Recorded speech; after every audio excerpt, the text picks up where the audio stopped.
Hello दोस्तों, good morning, जोहार, नमस्कार, प्रणाम, सत श्री अकाल, अस्सलामो अलैकुम, आदाब।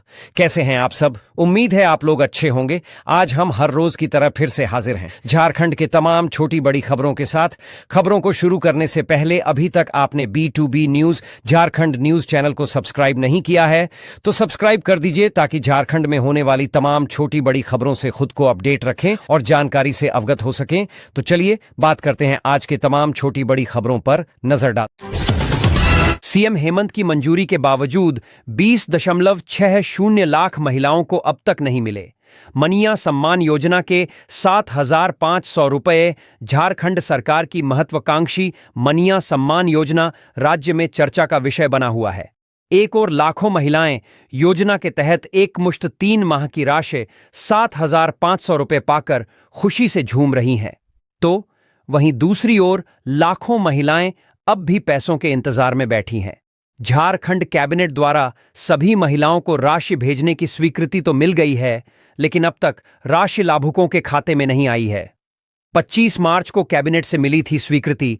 25 मार्च 2025 को हुई झारखंड कैबिनेट की बैठक में मैया सम्मान योजना के सभी लाभुकों को राशि भेजने का निर्णय लिया गया था। आधार कार्ड बैंक अकाउंट से लिंक नहीं रहने पर भी लाभुकों को बीते 3 माह की राशि 7,500 रुपए भुगतान करने की स्वीकृति मिली थी। आधार बैंक खाता से लिंक नहीं होने के कारण शुरुआत में केवल 38,34,000 लाभुकों को ही योजना के तहत 7,500 रुपए भेजे गए थे। लगभग 20.60 लाख लाभुक महिलाओं को बैंक अकाउंट से आधार लिंक न होने के कारण होल्ड पर रखा गया था। अब वे सभी 20.6 लाख लाभुक अपने पैसों के इंतजार में बैठी हैं। आधार बैंक अकाउंट से लिंक करवाने की अंतिम तिथि समाप्त। आधार कार्ड बैंक अकाउंट से लिंक करवाने के लिए 31 मार्च 2025 अंतिम तिथि थी।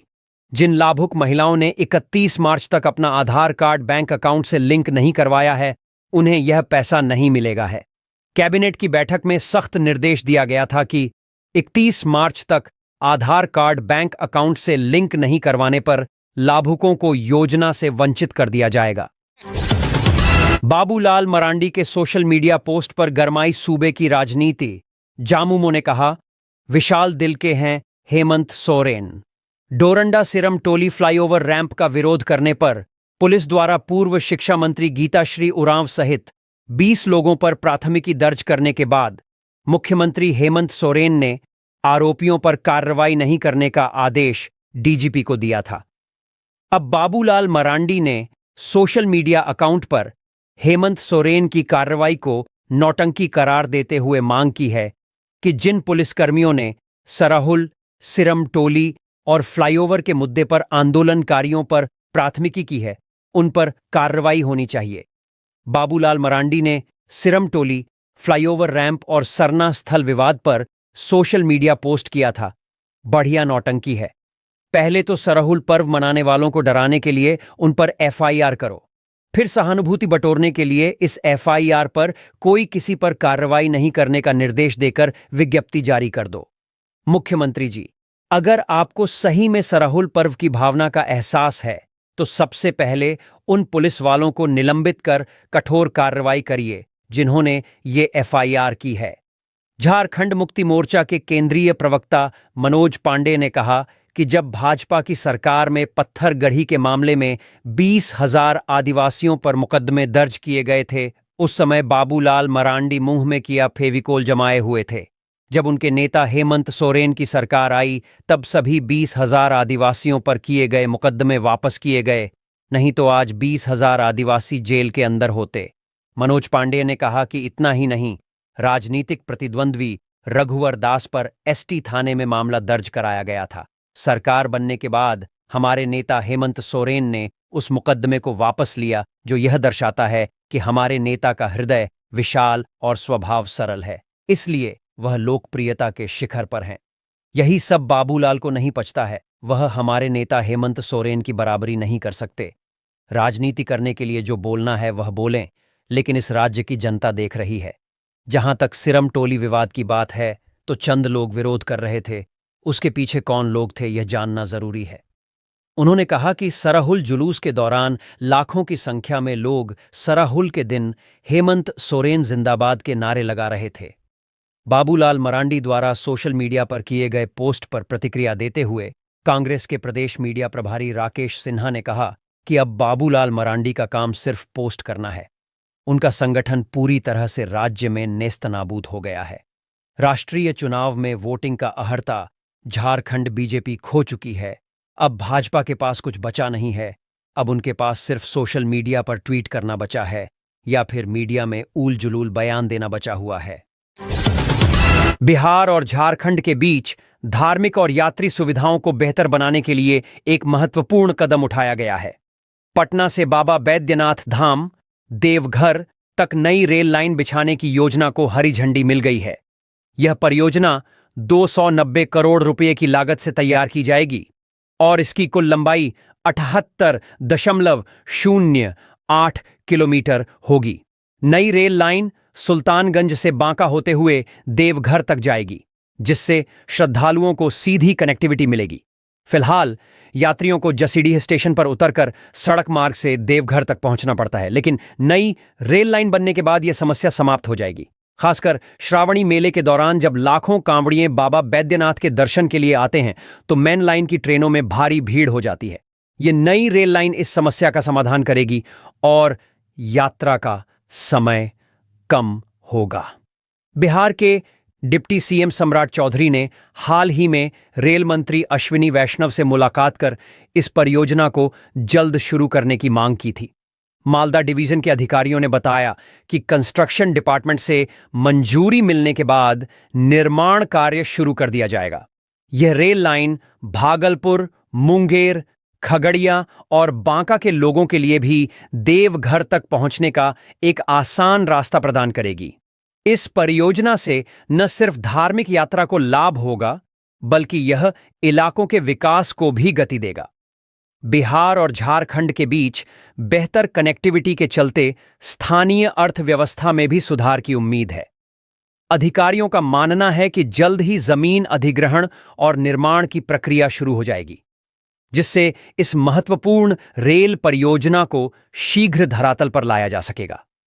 यह परियोजना बिहार के लोगों के लिए एक बड़ी सौगात साबित होगी और खासकर बाबा बैद्यनाथ धाम के दर्शन के लिए आने वाले श्रद्धालुओं के लिए एक सुविधाजनक और आरामदायक यात्रा सुनिश्चित करेगी। लोकसभा में वक्फ संशोधन बिल पेश, किरेन रिजिजू बोले, धार्मिक व्यवस्था से कोई लेना देना नहीं। भाजपा सांसद किरेन रिजिजू ने लोकसभा में वक्फ संशोधन विधेयक 2024 पेश कर दिया है। अब इस पर अगले 8 घंटे तक चर्चा होने की उम्मीद है। इसे लेकर सत्तारूढ़ एनडीए और विपक्षी दलों के बीच तीखी बहस और हंगामे की संभावना जताई जा रही है। भारतीय जनता पार्टी बीजेपी ने अपने सांसदों को 3 लाइन का व्हिप जारी किया है ताकि वे बिल पेश होने के दौरान सदन में मौजूद रहें। एनडीए के सहयोगी दल जैसे जेडीयू, टीडीपी और चिराग पासवान की लोक जनशक्ति पार्टी रामविलास ने भी सरकार के समर्थन का ऐलान किया है। दूसरी ओर विपक्षी गठबंधन इंडिया इस बिल का कड़ा विरोध करने के लिए तैयार है। कांग्रेस, समाजवादी पार्टी और अन्य विपक्षी दलों ने इसे संविधान के खिलाफ और अल्पसंख्यकों के अधिकारों पर हमला करार दिया है। All India Muslim personal law board ने भी बिल के खिलाफ देशव्यापी प्रदर्शन की अपील की है। लोकसभा में संख्या बल के हिसाब से एनडीए की स्थिति मजबूत है, जिसके पास 293 सांसद हैं, जबकि बिल पास करने के लिए 272 वोटों की जरूरत है। केंद्रीय अल्पसंख्यक कार्य मंत्री किरेन रिजिजू ने आज 2 अप्रैल को लोकसभा में वक्फ संशोधन विधेयक 2025 पेश किया। बिल पेश करने के बाद अपने संबोधन में रिजिजू ने स्पष्ट किया कि इस विधेयक का धार्मिक व्यवस्था से कोई संबंध नहीं है। उन्होंने कहा, यह बिल धार्मिक मामलों में हस्तक्षेप करने के लिए नहीं, बल्कि वक्फ संपत्तियों के प्रबंधन में पारदर्शिता और जवाबदेही सुनिश्चित करने के लिए लाया गया है। उन्होंने जोर देकर कहा कि सरकार का उद्देश्य वक्फ संपत्तियों की बेहतर देखरेख और डिजिटलीकरण के जरिए व्यवस्था को मजबूत करना है, न कि किसी की जमीन छीनना। सरहुल शोभा यात्रा मामला गरमाया। सरना समिति के अध्यक्ष अजय तिर्की ने कहा, 24 घंटे के अंदर आरोपी को पकड़े। रांची जिला के पिठोरिया में सरहुल शोभा यात्रा के दौरान हुए दो समुदाय के बीच विवाद को लेकर घटनास्थल पर पहुंचे केंद्रीय सरना समिति के अध्यक्ष अजय तिर्की ने प्रशासन से 24 घंटे के भीतर आरोपियों की गिरफ्तार करने की मांग की है। उन्होंने मौके पर कहा कि अगर प्रशासन ने दोषियों के खिलाफ जल्द कार्रवाई नहीं की तो पिठोरिया चौक बंद कर दिया जाएगा। पूरा मामला रांची के पिठोरिया थाना क्षेत्र के हेडाबालू का है, जहां सरहुल जुलूस के दौरान गांव में ही लगाया गया झालर जुलूस के झंडे से टूट गया। झालर दूसरे पक्ष के लोगों ने लगाया था। झालर टूटने से नाराज लोगों ने सरहुल जुलूस में जा रहे लोगों पर हमला कर दिया। इस दौरान जमकर मारपीट हुई। गांव के कुछ प्रबुद्ध लोगों ने आगे आकर मामले को संभाला और मारपीट कर रहे महिलाओं और पुरुषों को खदेड़ दिया। मामले को लेकर ग्रामीणों ने एक वीडियो भी बनाया है, जिसमें एक पक्ष दूसरे पक्ष की पिटाई कर रहा है। वहीं सरहुल पूजा में शामिल लोगों ने बताया कि पूजा में शामिल लोगों पर बिना किसी कारण के हमला किया गया, जिसमें गांव के पाहन और एक युवक रवि मुंडा गंभीर रूप से घायल हो गए हैं। मामले को लेकर पूरे गांव में आक्रोश है।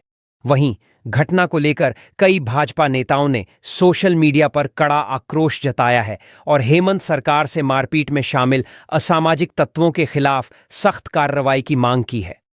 गांव में मारपीट की सूचना मिलने पर डीएसपी मुख्यालय अमर कुमार पांडेय कुछ ही देर में मौके पर पहुंचे। डीएसपी ने ग्रामीणों को समझा बुझाकर शांत कराया। कुछ लोगों ने गांव में ही सड़क जाम कर धरना देने की कोशिश की, लेकिन पुलिस ने सभी को समझा बुझाकर घर वापस भेज दिया। डीएसपी अमर कुमार पांडेय ने बताया कि गांव में स्थिति पूरी तरह नियंत्रण में है। मामले की जांच की जा रही है। जो भी दोषी पाया जाएगा उसके खिलाफ कार्रवाई की जाएगी।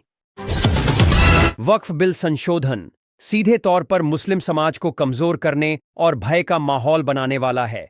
यह बिल स्पष्ट रूप से असंवैधानिक है, क्योंकि ईश्वर के नाम से दान की हुई वक्फ संपत्ति को लूटने और बेदखल करने की कोशिश है, जबकि वक्फ कानून में किसी की दान की हुई संपत्ति उस धर्म और समुदाय का होता है जिसे पूर्वजों ने दे दिया था।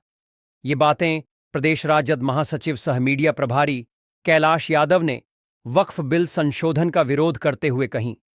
उन्होंने कहा कि ध्यातव्य है कि मोदी सरकार ने लगातार राष्ट्रीय संपत्ति संपदा, रेलवे, एयरपोर्ट, पोर्ट के जमीनों को निजी तौर पर अदानी, अंबानी जैसे पूंजीपतियों के हाथों बेचा है।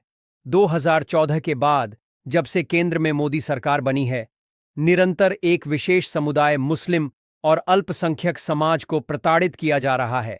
विदित है, भारत एक धर्मनिरपेक्ष देश है, जहां हिंदू, मुस्लिम, सिख, ईसाई सहित जैन धर्म के लोग आपसी सौहार्द और एकता में अनेकता के कायम रखने तथा गंगा जमुनी तहजीब को आदर्श मानकर चलते हैं। यादव ने कहा कि अपने आप को सेक्युलर पार्टी मानने वाले जेडीयू, टीडीपी, लोजपा, हम, रालोद, शिवसेना, शिंदे, अजीत पवार, एनसीपी पार्टी जैसे नेताओं का वक्फ बिल संशोधन में समर्थन करने से इनके दोहरी मानसिकता का पर्दा खुल गया।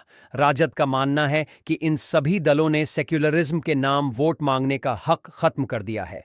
अब इनको चरणबद्ध जनजागरण कार्यक्रम के तहत गांव-गांव और पंचायत स्तर पर बेनकाब करने की जरूरत है। भारतीय संसद में आज वक्फ संशोधन बिल पेश किया जाएगा, जिसके बाद इस पर वोटिंग होगी। यह बिल वक्फ बोर्ड की संपत्तियों के प्रबंधन से जुड़े महत्वपूर्ण बदलावों का प्रस्ताव करता है। वक्फ बोर्ड, जो भारत में लगभग 9,04,000 एकड़ भूमि का मालिक है, रेलवे और रक्षा मंत्रालय के बाद तीसरी सबसे बड़ी भूमि संपत्ति रखता है। यह बिल खासतौर पर इस्लामिक संपत्तियों के प्रबंधन और नियंत्रण से संबंधित विवादों को लेकर पेश किया गया है। वक्फ क्या है? वक्फ अरबी शब्द वकुफा से निकला है, जिसका मतलब है ठहरना या निषिद्ध करना। इस्लाम में जब कोई व्यक्ति अपनी संपत्ति को धार्मिक उद्देश्य के लिए दान करता है तो उसे वक्फ कर दिया जाता है।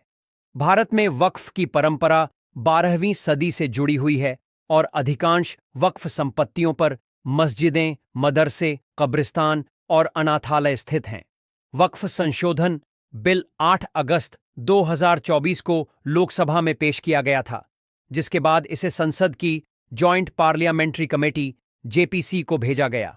27 जनवरी 2025 को जेपीसी ने इस बिल को मंजूरी दी और इसमें 14 संशोधनों को स्वीकार किया, जबकि विपक्षी सांसदों के संशोधनों को खारिज कर दिया।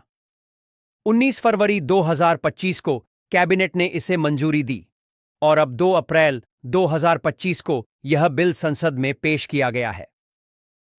वक्फ एक्ट में प्रस्तावित बदलाव। इस बिल में कुल 14 संशोधन प्रस्तावित किए गए हैं, जिनमें प्रमुख बदलावों में वक्फ संपत्तियों पर नियंत्रण बढ़ाना, अवैध कब्जों को खत्म करना और वक्फ ट्रिब्यूनल के अधिकारों में बदलाव शामिल हैं।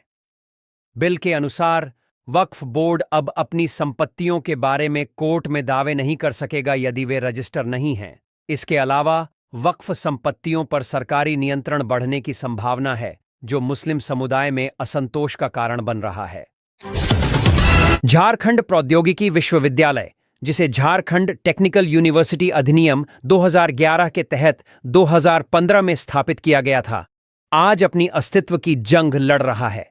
भले ही विश्वविद्यालय की स्थापना को 7 वर्ष हो चुके हैं, लेकिन अब तक शासी निकाय का गठन नहीं हो पाया है, जो विश्वविद्यालय के संचालन और विकास के लिए अत्यंत महत्वपूर्ण है। इसके परिणाम स्वरूप विश्वविद्यालय में शैक्षणिक और प्रशासनिक कार्यों में गंभीर अव्यवस्था देखने को मिल रही है। कुलपति प्रोफेसर गोपाल पाठक के नेतृत्व में 15 जून 2017 को विश्वविद्यालय की शुरुआत हुई थी, लेकिन अब तक शासी निकाय की बैठकें आयोजित नहीं हो पाई हैं। शासी निकाय का गठन विश्वविद्यालय के अधिनियम की धारा 16 के तहत अनिवार्य है, जिसमें कुलाधिपति को चेयरमैन और कुलपति को सचिव के रूप में कार्य करने का प्रावधान है। शैक्षणिक परिषद और कार्य परिषद की अस्थायी व्यवस्था। पूर्व राज्यपाल श्रीमती द्रौपदी मुर्मू के कार्यकाल में अस्थायी रूप से कार्य परिषद और शैक्षणिक परिषद का गठन किया गया था। यह निर्णय लिया गया था कि जल्द ही सरकार द्वारा नियमावली प्रदान की जाएगी, जिसके बाद इन परिषदों का पुनर्गठन किया जाएगा।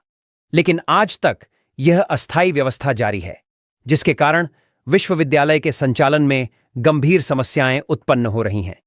वित्तीय और प्रशासनिक संकट।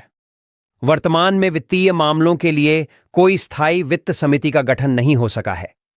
इसके साथ ही वित्त पदाधिकारी का पद भी रिटायर्ड अधिकारियों द्वारा संभाला जा रहा है। पिछले 5 वर्षों से विश्वविद्यालय बिना परिनियम के ही संचालित हो रहा है और परीक्षा संचालन के लिए भी नियमावली राज्यपाल सचिवालय से अधिसूचित नहीं हो पाई है। नियुक्ति नियमावली की कमी। यूनिवर्सिटी में अब तक नियुक्ति नियमावली अधिसूचित नहीं की गई है, जिससे 91 पदों पर सीधी नियुक्ति प्रक्रिया अटकी हुई है। यही कारण है कि वर्तमान कुलपति के पद को छोड़कर अन्य सभी पदों पर नियुक्तियां नहीं हो पा रही हैं। शैक्षणिक संकट। झारखंड प्रौद्योगिकी विश्वविद्यालय में कुल 5 पीजी विभागों का संचालन होना था, लेकिन अब तक सिर्फ 3 विभाग ही संचालन में हैं, जिनमें से 2 विभाग घंटी आधारित शिक्षकों पर निर्भर हैं। इसके कारण छात्रों को उच्च तकनीकी शिक्षा के अवसरों से वंचित होना पड़ रहा है और राज्य में प्रतिभाओं का पलायन हो रहा है। कांग्रेस के प्रदेश अध्यक्ष केशव महतो कमलेश ने प्रेस कॉन्फ्रेंस कर केंद्र सरकार पर वन अधिकार अधिनियम के प्रति उपेक्षा और इसे लेकर गंभीर न होने का आरोप लगाया। वहीं वक्फ अधिनियम को असंवैधानिक करार देते हुए इसके विरोध का ऐलान किया। कांग्रेस के प्रदेश अध्यक्ष केशव महतो कमलेश ने कहा कि वन अधिकार अधिनियम 2006 में बना था, लेकिन जब 2019 में कई राज्यों में बिना जांच के वन पट्टे के आवेदन खारिज होने लगे, इसके विरोध के बाद मामला कोर्ट में है और आज सुप्रीम कोर्ट में इस मुद्दे पर सुनवाई है। उन्होंने कहा कि केंद्र सरकार को मजबूती से अपना पक्ष रखना चाहिए। वहीं उन्होंने कहा कि कांग्रेस वक्फ संशोधन विधेयक का विरोध करती है। वक्फ बोर्ड प्रबंधन समिति का सीईओ गैर मुस्लिम को बनाने का प्रावधान गलत है। आज कांग्रेस नेताओं ने भी काला बिल्ला लगाकर वक्फ बोर्ड में संशोधन का विरोध किया। कांग्रेस के पूर्व प्रदेश अध्यक्ष राजेश ठाकुर ने कहा कि केंद्र की नरेंद्र मोदी सरकार देश का माहौल खराब करने में लगी हुई है और मुख्य मुद्दों से ध्यान भटकाने की कोशिश कर रही है। उन्होंने कहा कि वक्फ बोर्ड में पहले के संशोधनों को लागू न करके नया संशोधन सिर्फ माहौल खराब करने का काम कर रहा है। आज की प्रेस वार्ता में कार्यकारी प्रदेश अध्यक्ष शहजादा अनवर, प्रदेश मीडिया प्रभारी राकेश सिन्हा, मीडिया चेयरमैन सतीश पॉल मुंजानी समेत कई नेता मौजूद रहे।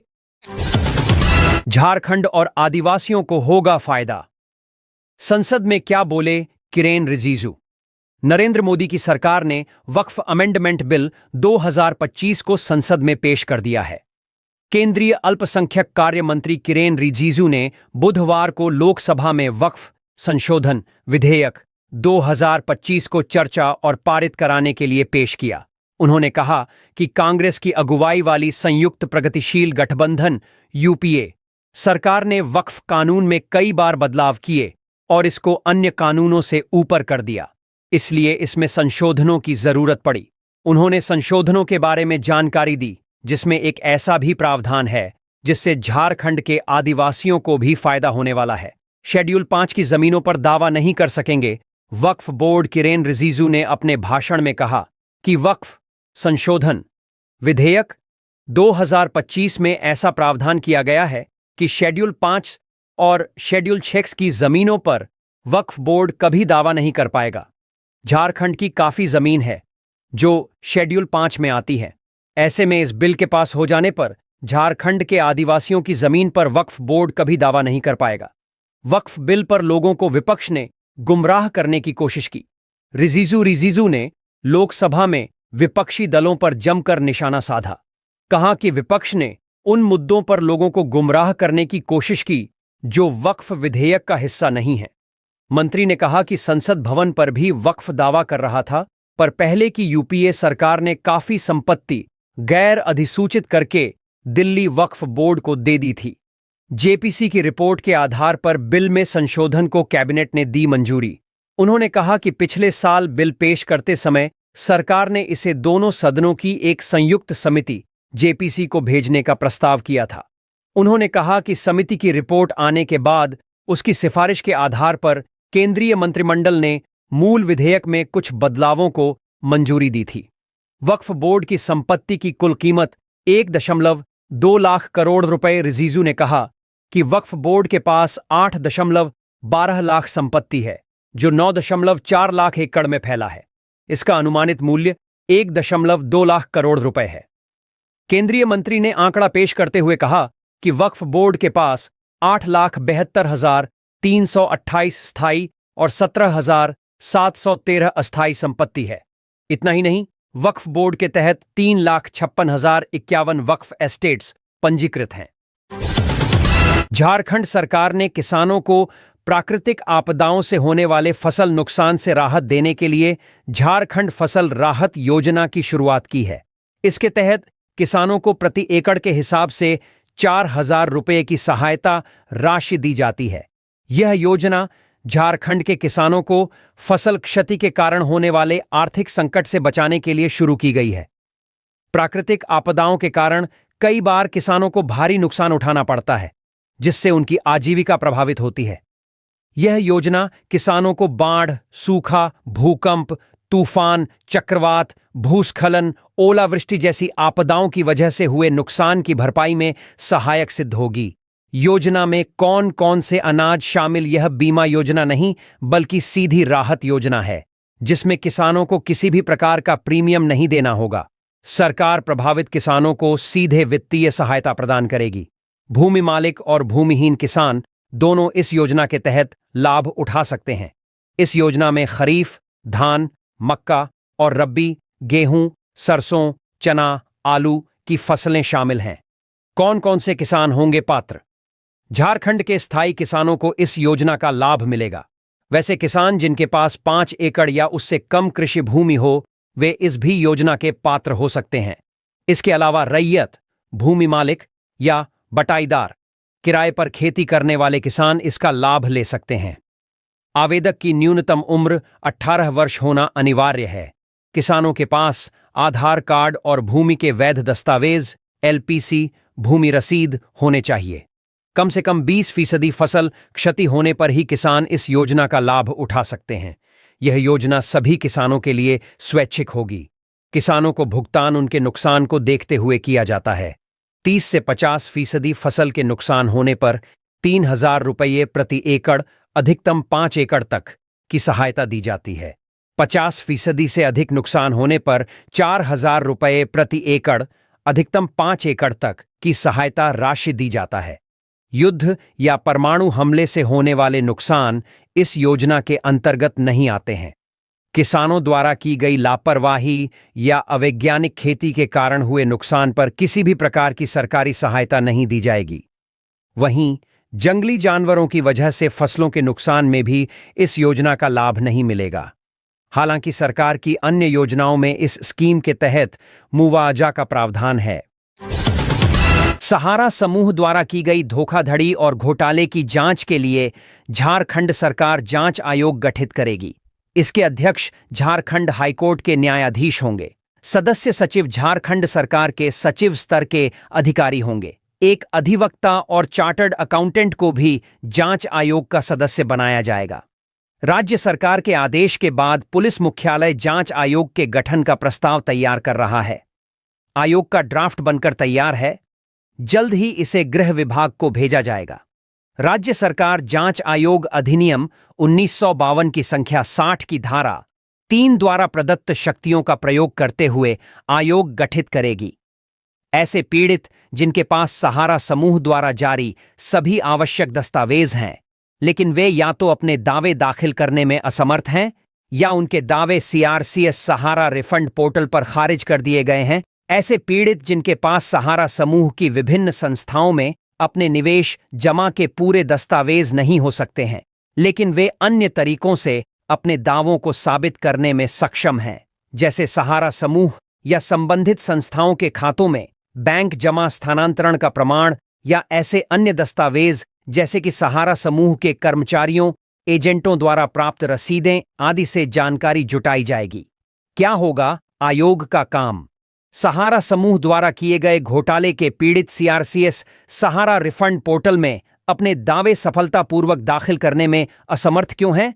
इसका पता लगाने के लिए पूर्ण जांच जरूरी है। आयोग एक ऐसी प्रणाली विकसित करेगा जिससे पीड़ितों की पूरी सूची डेटा निम्नानुसार तैयार किया जा सके। ऐसे पीड़ित जिनकी मृत्यु हो चुकी है और उनके कानूनी उत्तराधिकारी हैं, उनके निवेश की वापसी की पहल होगी।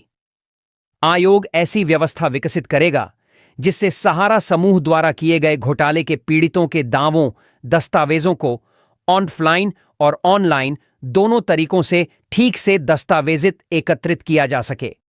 आयोग द्वारा यह व्यवस्था विकसित करने का प्रयास किया जाएगा जिससे व्यापक प्रचार किया जा सके, ताकि पीड़ित, विशेष रूप से गरीब, अशिक्षित पीड़ित या दूर दराज क्षेत्रों में रहने वाले भी अपने दावे दर्ज करा सकें। पीड़ितों के परिवार जो आत्महत्या करने के लिए मजबूर हो गए या अवसाद, गरीबी, चिकित्सा उपचार की कमी के कारण मर गए, उन्हें सेबी और सीआरसीएस के पास पड़ी सहारा जमा राशि से मुआवजा दिया जा सके। यदि सेबी सीआरसीएस किसी कारणवश भुगतान करने से इनकार कर देता है या भुगतान करने में असमर्थ है, तो क्या झारखंड